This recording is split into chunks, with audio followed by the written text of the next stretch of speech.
Okay, I've got the fundamental theorem of line integrals up here on the board. This is actually theorem 2 in your textbook in section 16.3. Stated a little bit differently, partly because I'm just using slightly different notation, and then partly because your textbook states the theorem for smooth curves, and then later says it's also true for piecewise smooth curves, and here I'm stating it for piecewise smooth curves.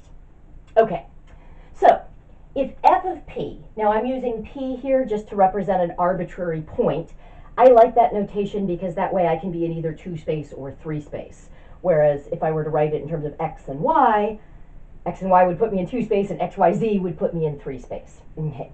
So if f of p is a conservative vector field with potential function f of p, so this is a little f and it's a real valued function. Notice there's no bar over the name. And then in pink here, I just remind you what all of that means. If f is conservative and little f is its potential function, the vector field f of p is the gradient field of little f. Okay. And if our potential function f of p, that's the real valued function, has continuous first partials. And then I just make a note, that means that our vector field is a continuous vector field because the components of our vector field are the first partials of the potential function. Okay. So I can either say the potential function has continuous first partials or the vector field has continuous component functions. Okay. Then, for any piecewise smooth curve C that takes me from a point A to a point B, the work integral I get, or the line integral of f along C, is just the potential function evaluated at my ending point minus the potential function evaluated at my starting point. That should remind you of another fundamental theorem we've had where when we're doing an integral, we end up just doing a subtraction problem. That looks kind of like the fundamental theorem of calculus. And what we'll see in a minute is that this really does come down to the fundamental theorem of calculus. So what I'm going to do is I'm going to prove this in 2 space for a smooth curve. Now the proof in 3 space is very similar. You just have 3 components to things instead of 2. And piecewise smooth curves, you just have to go through this proof for each piece. Okay. So I'm going to have C be a smooth curve from A to B. Now what it means to be smooth is that it has a smooth parametrization. So we'll have R of t, where t varies between little a and little b, is going to be our smooth parametrization of C.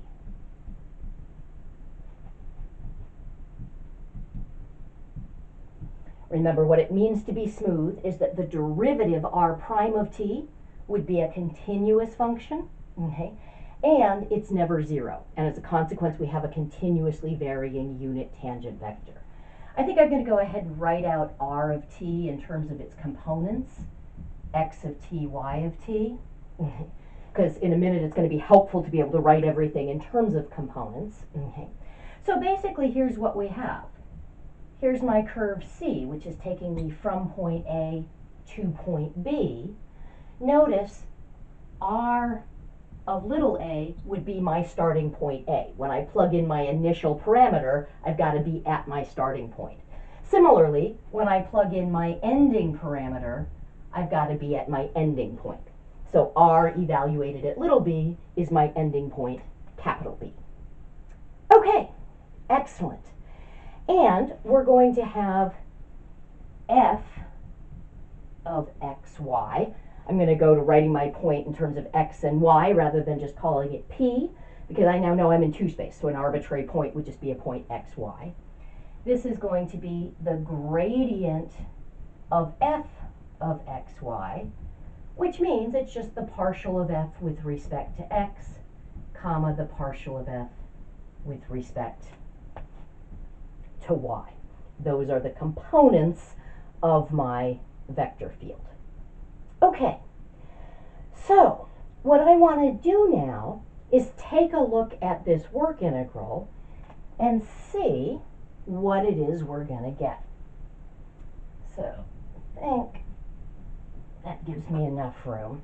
If I'm doing the integral along C of f dotted with t ds, I know that I'm going to use my parametrization. So I'm going to say that's the integral from a to b of f evaluated at r of t dotted with r prime of t dt. So that's just the integral from a to b. Now the components of f are just these partials. So I'll have the partial of f with respect to x. I'm just evaluating it in terms of t, because of course this is a function of x and y, but I'm going to write my x and y in terms of my parameter t.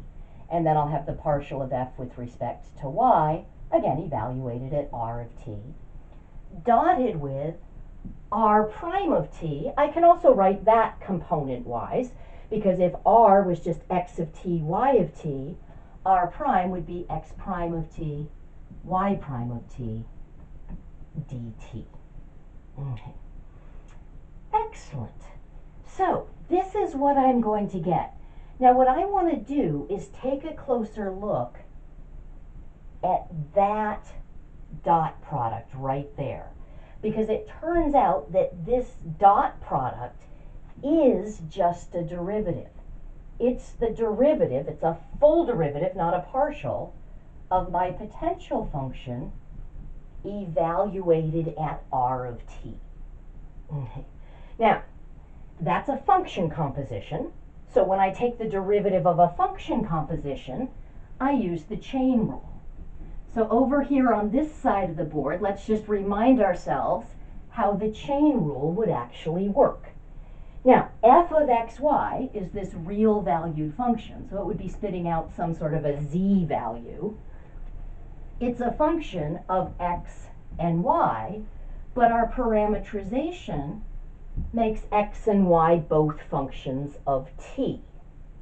So, if I wanted to calculate the derivative of z with respect to t, which is just the derivative with respect to t of f of r of t, I would use the chain rule.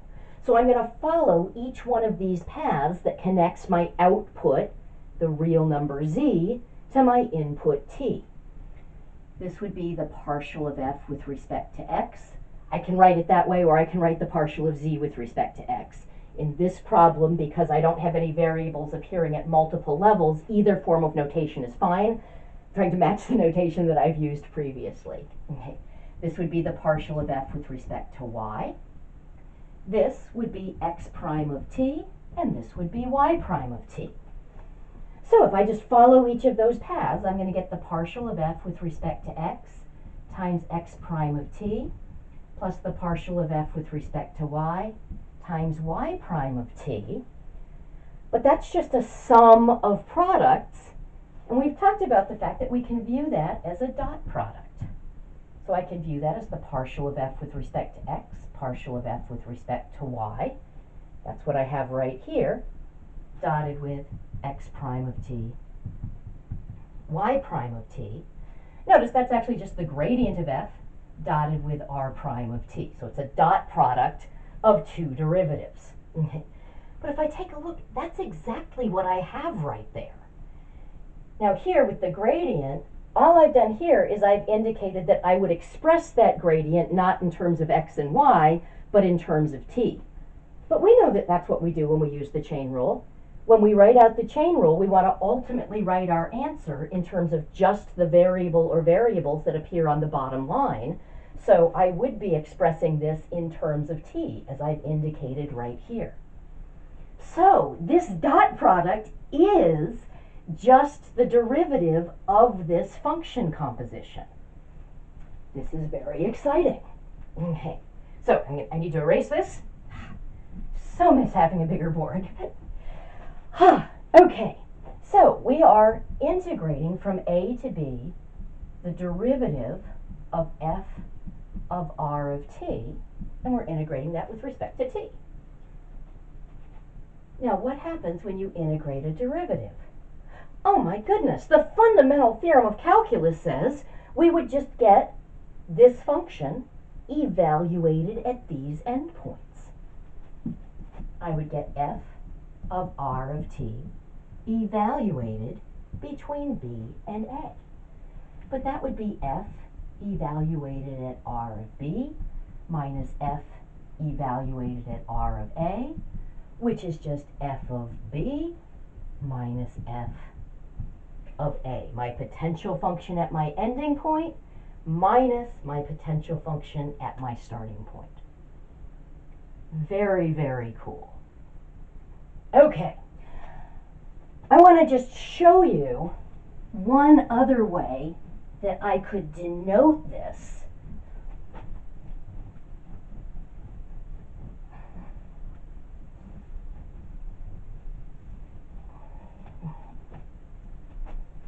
So if I have f of xy, I know that the component functions there are just the partial derivatives of my potential function.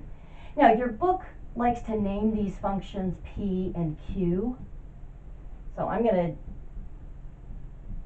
to do that as well. Here, they are using p as the name of the function, not to represent an arbitrary point. Earlier, I was using p to represent an arbitrary point. I do that when I'm saying something that's true in both 2 space and 3 space, so that I don't have to write out in 2 space it's with xy, and in 3 space it's with xyz. Here, they're using p and q as the names of the functions. I'm not crazy about that choice, but I'm going to use that just to be consistent with what they do. And notice, that would just be the partial of f with respect to x at xy, and the partial of f with respect to y at xy. So all they're doing is giving names. They're calling that the function p, and they're calling that the function q. Those are not points, those are functions. Okay, so if I take a look at the integral along c of f dotted with t ds, remember we said that we could denote that as f dotted with dr. Okay. And that dr, we can break up and view that as dx and dy. So I could actually write this as the integral along c of p of xy dx plus q of xy dy. Okay. Which would be the integral along c of f sub x at xy dx plus f sub y at xy dy. Now this is one time when I actually like this notation, because we've seen this expression before. That is dz, which is our total differential. Okay.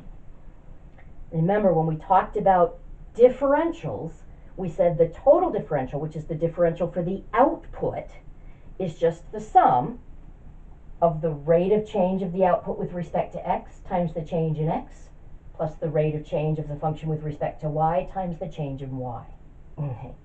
So we're integrating here the total differential, and what we're getting out is the total change in z, because we're getting just f evaluated at b minus f evaluated at a. That's the z value at my ending point minus the z value at my starting point. So if I have something where it's a conservative field and I write it this way, this expression amounts to the total differential.